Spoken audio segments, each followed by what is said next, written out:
Hello, good afternoon. My name is Jolanta Crespin-Watson from the World Bank, and with me I have my colleague Zuzana Stanton-Geddes. And today we would like to give you some highlights of the program in East Asia and Pacific region, which we represent here. The disaster risk management is quite an important area for the bank to support. In recognition of the fact that disasters negatively affect the development goals of our countries that are our clients. And in the last 15 years, the focus really shifted from the recovery and supporting countries in the reconstruction efforts into the streamlining disaster risk management into the development in variety of sectors. And in the recent years, the support of the bank in terms of financial support to countries in area of disaster risk reduction has been doubled, currently standing at about $12 billion. And majority of operations, as you see, are streamlined into a variety of sectors, from urban development, agriculture, water, social development, environment, etc. And the whole disaster risk management practice group consists of mainly the anchor unit in urban and disaster risk management unit, together with Global Facility for Disaster Reduction and Recovery, and 60 regional teams, and we are one of them in East Asia and Pacific. Little overview of the risk profile of East Asia and Pacific. This is the region the most stricken by disasters, both in terms of number of disasters over the years, but also the amount of losses. But in terms of fatalities, 80% of fatalities in the world come in this region. And one of the factors that contribute, unfortunately, to those high losses is the unprecedented, very fast urbanization of the region. And over last 30 years, the urban population grew by 1 billion, which is a much higher number than in any regions summed up together. And the urbanization itself is not negative force, of course, but unplanned, unregulated urbanization in the disaster-prone areas causes the vulnerability to grow and the vulnerability of assets and people and the exposure. So we work in a comprehensive manner with our client countries and focusing on 5 key pillars of disaster risk management.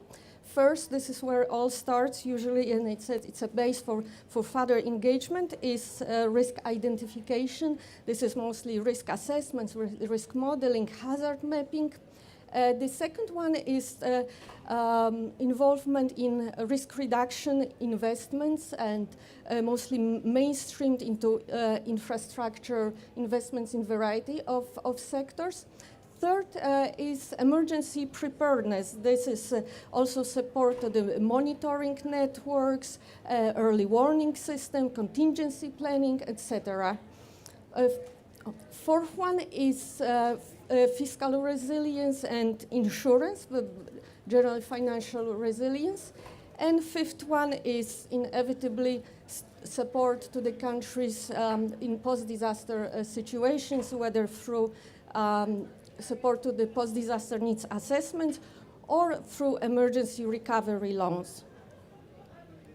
We can look at those pillars also from a little bit different perspective, where we support measures that would keep hazards away from people or keep people away from hazards. And this can be divided into kind of gray infrastructure measures like flood protection measures, retrofitting of buildings, etc., or the measures that use natural resources and utilizing them for mitigation purposes, what we call a green protection infrastructure. On the right side are all the so-called soft measures ranging from regulatory framework, from land use planning and emergency preparedness to risk financing. And today I just wanted to give you a few highlights and examples of our work with client countries in East Asia and Pacific within each of those pillars. The first on risk identification. This is a very successful program, Pacific Catastrophe Risk Assessment and Financing Initiative. We call it in short PCRAFI. This is probabilistic and quantitative risk modeling effort and the biggest geospatial database of the region. This one was developed in quite cost-effective manner using open source and data put in through GeoNode and open source tools. And now we are, from those assessment and modelings, we are moving to the next stage, which is basically piloting of catastrophe insurance and pooling of risk of the 5 Pacific countries. In second pillar, I just wanted to share with you one example on risk reduction. This is where we work together with the government of the Philippines and Manila authorities on development of a comprehensive flood risk management plan that includes more the structural measures, but importantly also non-structural ones, such as setup for comprehensive risk management, flood risk management in Manila, early warning, forecasting, and community-based management of risk. This is basically a picture of some structural measures within the area of Laguna Lakeshore and the rivers feeding into the lakeshore. Third pillar, risk preparedness. We are very proud of this work too, supported also by OSAID. This is Indonesia's scenario assessment for emergencies. We call it INESAFE. This program, which is basically decision support tool, was prepared for Jakarta, received award from the Wired magazine as a Rookie of the Year. And it uses the kind of crowdsourcing mechanism, open data tools, OpenStreetMap to collect data on a variety of hazards, overlaying data. And this system was already tested during the recent floods in Jakarta. So it's not only on preparedness, but also helping in response.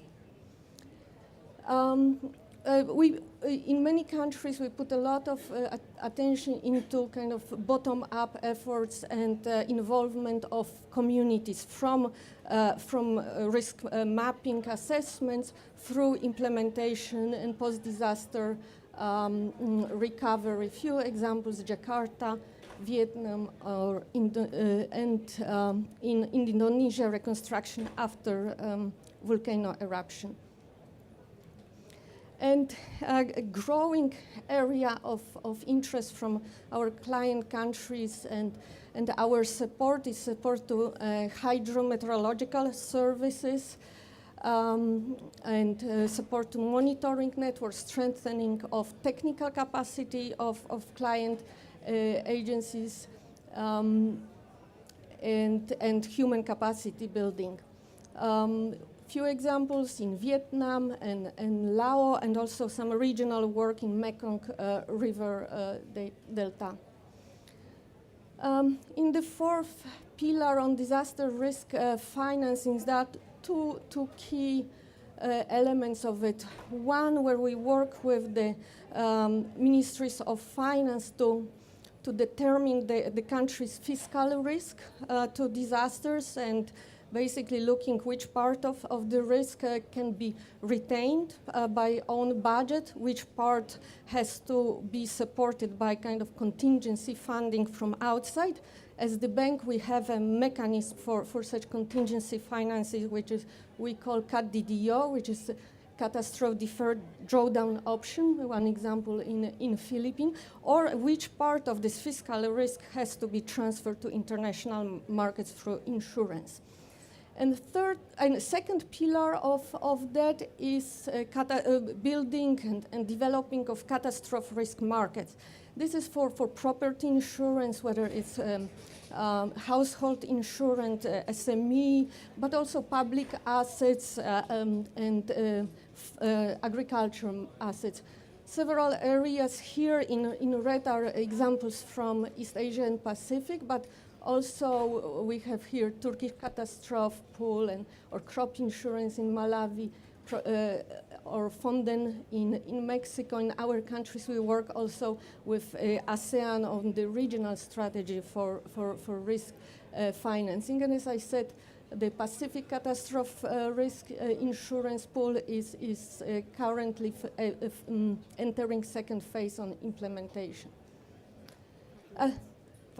The last pillar, this is sustainable recovery, and here I just wanted to give you very shortly two examples, one in Indonesia after the Mount Merapi eruption. This is very much community-driven recovery and planning for resettlement from danger zones.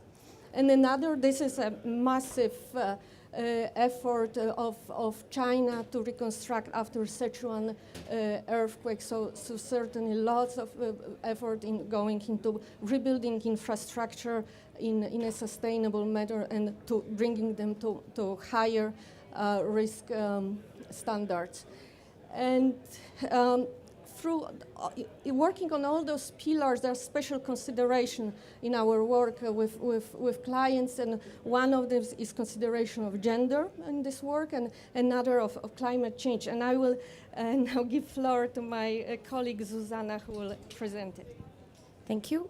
So on gender, we work obviously on policy level, but also on project basis. And here are just a few examples. For example, in Vietnam, where we support gender assessments so that concrete recommendations on how to improve projects and make women also benefit from DRM projects can be included in the operations manual, and also build capacity of the client to automatically include it in their national programs. This is what we're doing, for example, in Indonesia and the Philippines, where we are trying to encourage the government to include gender into their community-based or community-driven operations. As my colleague Yolanda said, same with climate change. It doesn't make sense to just be working on DRM and then have a different unit work on climate change adaptation. So our projects, for example, in the Pacific, the implementing agency really looks at both issues, and this saves money and also resources, especially in an area where the government has constrained resources and capacities. A lot of the climate change adaptation and DRM projects in the Pacific focus on the transport sector because this is very resource heavy, and there's also a huge impact. We presented here a few country examples, but we also work on a global scale. There's a number of global analytical products that we have. One of them is, for example, on cities and flooding. So on the issue, obviously, one of the greatest risk facing today's cities. And I actually have a few copies with me. If anybody is interested, please see me afterwards. And otherwise, the GPDRR booth behind us has also a few materials from these. I'll just mention the recent flagship, Safe, Strong, and Resilient, which is kind of provides a policy framework going exactly like my colleague said, by pillar, so risk identification, risk preparedness, etc. And it gives you concrete examples. The chapters are very short, 15 pages, so a good read. And then given the focus on cities and urban development, we also have a report which focuses on some of the key sectors that cities, where they have to build resilience and how they can do it. How can they use risk assessment, risk-based land use planning, ecosystem management. So I'll leave it at that. Here are our names. Please, if you have any specific questions, I'm sorry we are run out of time, but please feel free to talk to us, grab us, and I look forward to your questions. Thank you.